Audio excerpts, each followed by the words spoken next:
Hello. Po, magandang hapon po sa inyong lahat. Nagpapasalamat po ako sa Panginoon na narito, na malakas pa, buhay pa, at nakapagpatuloy sa gawain din sa bahay. Salamat din po sa Panginoon at dinala kami dito ng aming mag-anak.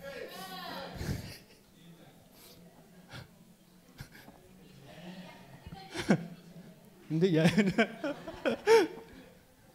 At nagpapasalamat din po sa Panginoon na doon nga po sa kaligtasan na binigay sa amin.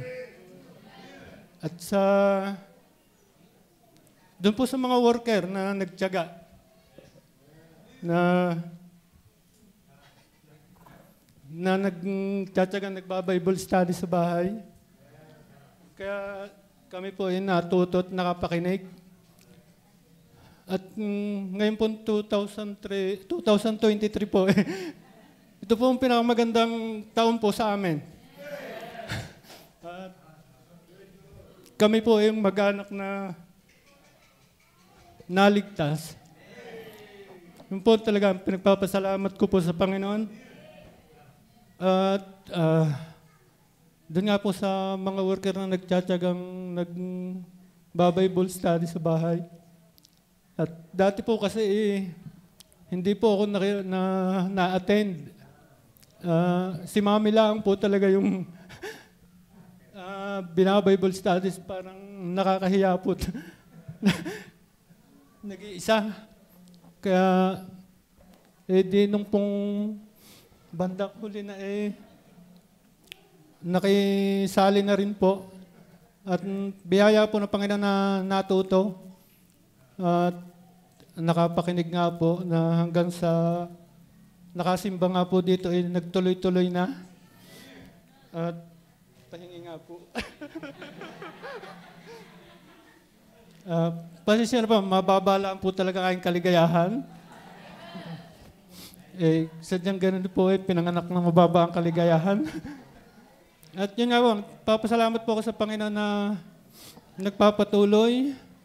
At sana sa 2024, mas lumalim pa po yung kaalaman sa salita ng Panginoon para makapagbahagi din po. Dahil minsan po naiinggit talaga ako doon sa magaling magsalita tungkol sa salita ng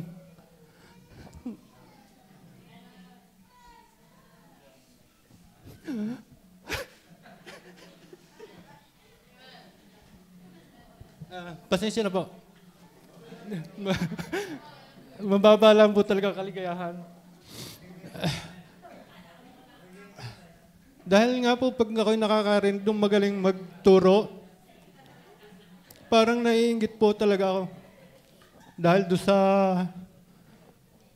mga katrabaho ko po, gusto ko po talagang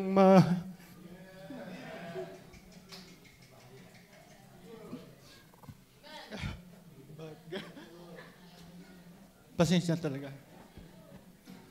Gusto ko talaga po makapagbahagi ng salita ng Panginoon.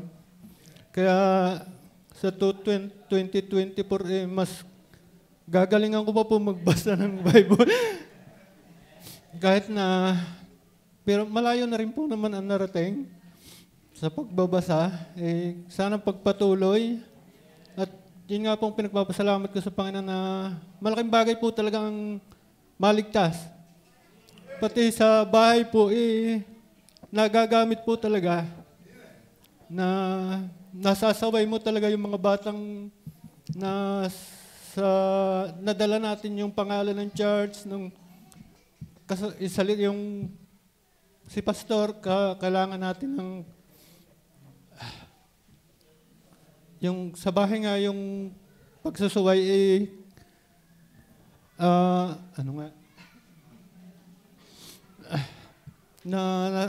yun po, nagagamit po sa bahay na dala natin ang pangalan ng pastor, ng church.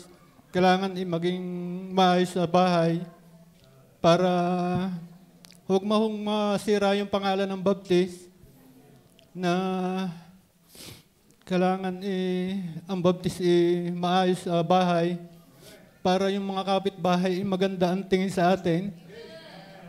para ma-invite ko rin po talaga sila na may pagbabago po talaga pag kayo nasa Panginoon talaga. Kaya nagpapasalamat po ako doon sa ating pastor na magaling magturo sa mga worker. Kaya kami po ay nakarating dito dahil po talaga sa kanila. Yun po yung aming pinagpapasalamat po talaga.